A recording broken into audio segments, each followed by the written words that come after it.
იყო სამი ძმა, ორი ყოჩაღი, მესამე ჩოფანო, გლახა.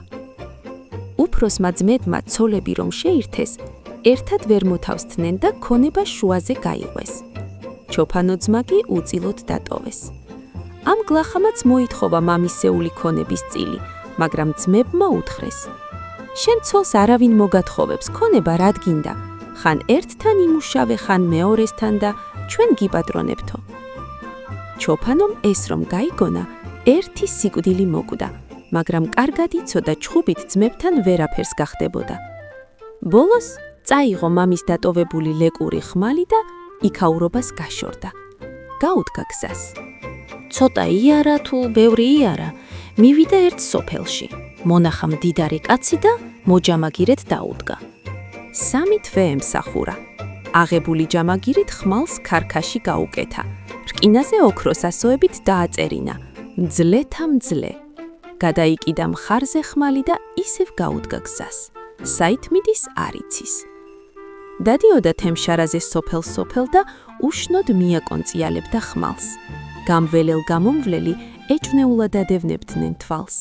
ბავშვები ყოველთვის დასტევდნენ უკან და დასცინოდნენ. ჩოფანოს მოსწყინდა თემშარაზე ხეტიალი. გზიდან გადაუხვია და ტყის პირად ხის ძირში მიწვა, ვითომ ცოტას დავისვენებო. ტყიდან ორი შეიარაღებული ვაშკაცი გამოვიდა და მისკენ წამოვიდა. ჩოფანომ თავი მოიმძინარა. ვაშკაცებმა ეჭვნეულად დაუწყეს ყურება. რაღაც თვალში არ მოუვიდათ, მივიდნენ და სიცილით გვერდში მიუსხდნენ. ერთმა მძინარემ ქარქაშიდან ხმალი ამოაძრო. ნახეს რკინა ლაპლაპებს, ზედ აწერია მძლეთა მძლე. ახლა კი შეშინდნენ. ეგონათ არც ისე სახუმარო კაცთან თქონდათ საქმე. ხმალი ისევ ჩუმად ჩაუგეს ქარქაშში. ეს ვიღაცა ალბათ გამოცდილი ვაშკაცია და იქნებ ჩვენი ამხანაგობა ცინებოსო. დიდი მორიდებით დაუწყეს გაღვიძება. ჩოფანოს ყველაფერი ესმის, გული გაიმაგრა და ვითომ მაგრად ეძინაო, ადგა და მოსულებს მიესალმა. იმათაც ღმერთმა გადაგრძელოსო უთხრეს და მუსაიფი გაუბეს. ჩოფანოც მოყვა თავისი ვაშკაცობისა და ხმლის ამბავს. ახლა მომწყინდა ამდენი ომი, სისხლის ღვრა და ხელმწიფესთან უნდა გამოვცხადდეო, გაათავა ტრაბახი ჩოფანომ. კაცებს გაუკვირდა ჩოფანოს გმირობა და ამათაც უამბეს თავიანთი თავგადასავალი. ჩვენო უთხრეს, აქ ორნი ვართ, მაგრამ 6 ამხანაგი გვყავს, თუ არ გაგვიბრაზდები, მე-9 ამხანაგი შენ იყავიო. ჩოფანოც დაეთანხმა. ესენი თურმე განთქმული ყაჩაღები არიან და ცხოვრობენ შორს, სადღაც ლურსკუმა ტყეში. წაიღონეს ჩოფანო უფროსის სანახავად. ჩოფანოს ვაშკაცობის ამბავი ამხანაგებს 1/5 გადასცეს. უფროსმა მაინც არ დაიჯერა და ჩოფანოს გამოცდა განიზრახა. დაავალა ყაჩაღებს. ამაღამ ღორის სადარაჯოდ წახვალთ და ამახალ ამხანაგსაც თან წაიყვანთო. ჩოფანო შიშმა აიტანა, მაგრამ თითქოს არ შეიმჩნია. საღამოს გაჰყვა ამხანაგებს ტყეში. თითქოს ძალიან გახარებულია, გულში კი ფიქრობს, იქნებ სადმე გავასწრო და გავიპაროო. ამხანაგებმა თოფი შესთავაზეს. მან კი ისინი სასაცილო დაიგდო. აბა ეს ხმალი ტყილ უბრალო და მაქვსო? ნამდვილად არ იცოდა თოფი საიდან ისროდა. ღორები რკოზე ყოფილიყვნენ მიჩვეული. ჯერ თურმე კარგად დაძღებოდნენ, მერე დრუნჭებით ორმოებს თხრიდნენ. უცებ ერთი ღორის ნაკვალევი შენიშნეს. ნამდვილად ეს არის კამეჩის ტოლას რომ ამბობენო, თქვეს ყაჩაღებმა. თურმე იმ სისქე ტყავი აქვს, ტყვია ვერ ატანს.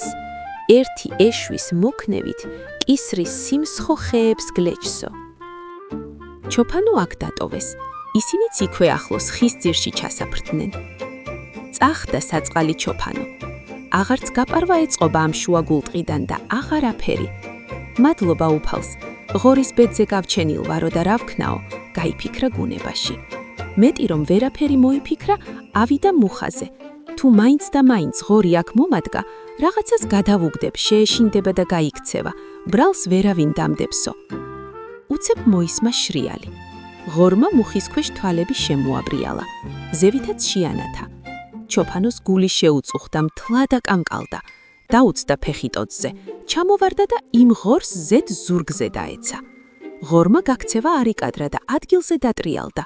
ჩოფანომ მაგრეთ ჩაალო ჯაგარში და არ იცის რა ვქნას. ეს დაინახეს ამ ხანაგებმა, მოვარდნენ ლომებივით, დაუშინეს თოფები და ღორი იქვე წააქციეს.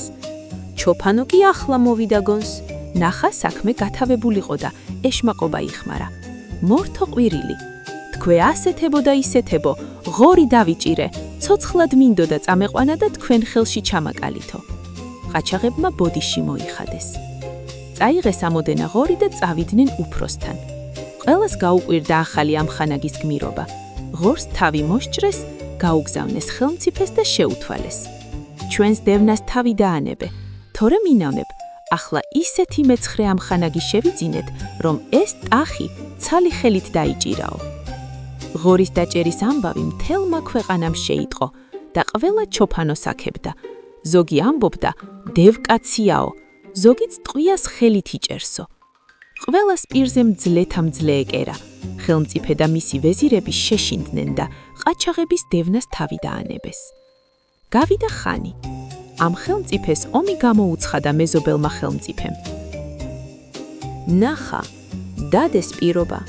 ყოველ წელიწადს მოვაწყოთ ორთაბრძოლა და ვისი ფალავანიც მოკვდეს, იმან გამარჯვებულს რამდენიმე სოფელი მისცეს თავისი ხალხითა და ქონებითო. ყოველ წელიწადს მარცხდებოდა ეს ხელმწიფე. უკვე 5 წელიწადი გავიდა და ერთხელაც ვერ გაიმარჯვა. მოწინააღმდეგე ხელმწიფეს ერთი ისეთი გმირი ჰყავდა, ვინც კი მიეკარებოდა ყველას თავს აგდებდინებდა, ვინ მოსთვლის რამდენ ვაშკაც წააცალა იმ წყეულმა. ხელმწიფე ძალიან შეშინდა. საუკეთესო ვაშკაცები მტერმა გაჟლიტა, თვითონ რას იზავდა? ბევრი იფიქრეს და ითადბირეს. ხელმწიფემ შეყარა ვეზირები და რჩევა სთხოვა. უფროსმა ვეზირმა სიტყვა აიღო და ბრძანა. ჩვენც გვყავს ერთი ვაშკაცი. აი, ის მძლეთამძლე, ვეშაპივით ტახი რომ ხელდახელ დაიჭირა. თუ იმას არ ვთხოვეთ, სხვა ვერავინ გვიშველის და მთელ ქვეყანას დაგღუბავთო. ეს აზრი ყველამ მოიწონა. ხელმწიფეც დაითანხმეს. მძლეთამძლეს შუაკაცები გაუგზავნეს. დაუდეს პირობა. თუ მტრის ფალავანს მოკლავდა, ხელმწიფე მათი სამხანაგებს გაათავისუფლებდა. თავის ერთ ქალს ცოლად მიათხოვებდა, კარგად დაასაჩუქრებდა და ტახტსაც დაულოცავდა. შუაკაცებმა აღარ დააყოვნეს, წავიდნენ და ინახულეს მძლეთამძლე და მისი ამხანაგები. ყაჩაღები სიხარულით კინაღომ გაფრინდნენ. საქმე მძლეთამძლე იყო. ის ღრმად ჩაფიქრდა. საწყალს გულში ისეთი შიში ჩაუვარდა, ისეთი, რომ დამუმჭდა. აქამდე კი ვიყავი ცოცხალი, ავად იყო თუ კარგად სულს მაინც ვათრევდიო. ახლა კი ბეჯითად ვხედავ, დაილია ჩემი დღეები და მოსწრებაო, ფიქრობდა თავისთვის. ბოლოს მაინც დაეთანხმა. უარის თქმა სულ თავი მოჭრა გამოვა. ისეთი ვაშკაცის ხელით რომ მოვკვდე, სირცხვილი არ იქნება. ამხანაგებს ხომ გავათავისუფლებო. აიღო თავი და შუაკაცებს განუცხადა.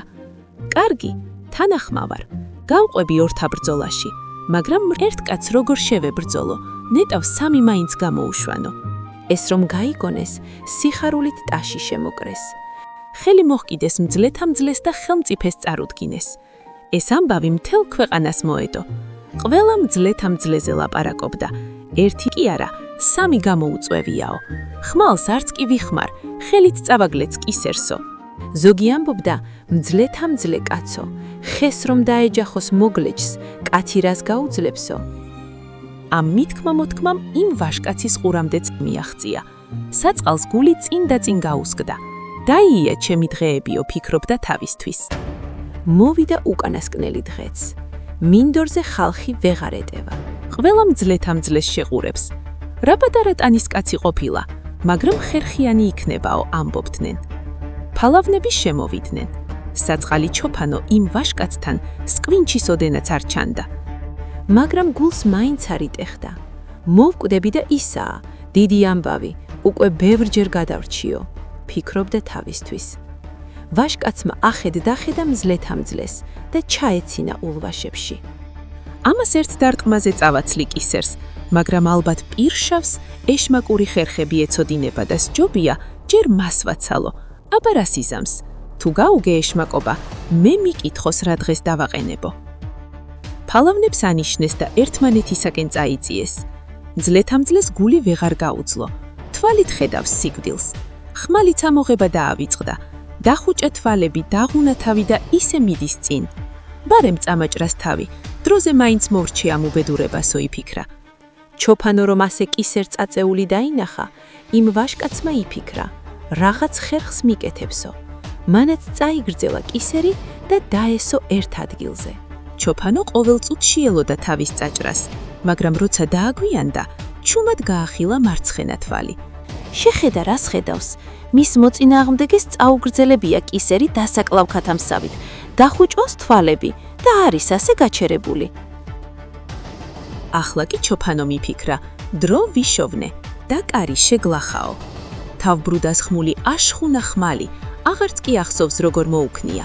ვაშკაცის თავი აქეთ გაგორდა, ტანი იქეთ წაიქცა. შეიქმნა დიდი ამბავი და გაწევა-გამოწევა. მოავლეს ხელი მძლეთამძლეს და ხელმწიფეს მოურბენინეს. გახარებულმა ხელმწიფემ იმავე დღეს დასწერა ჯვარი თამის ქალიშვილზე და ტახტიც დაულოცა. ასე გათავდა ჩოფანოს ამბავი. ჭირი იქა, ლხინი აქა, ქათო იქა, ფქვილი აქა.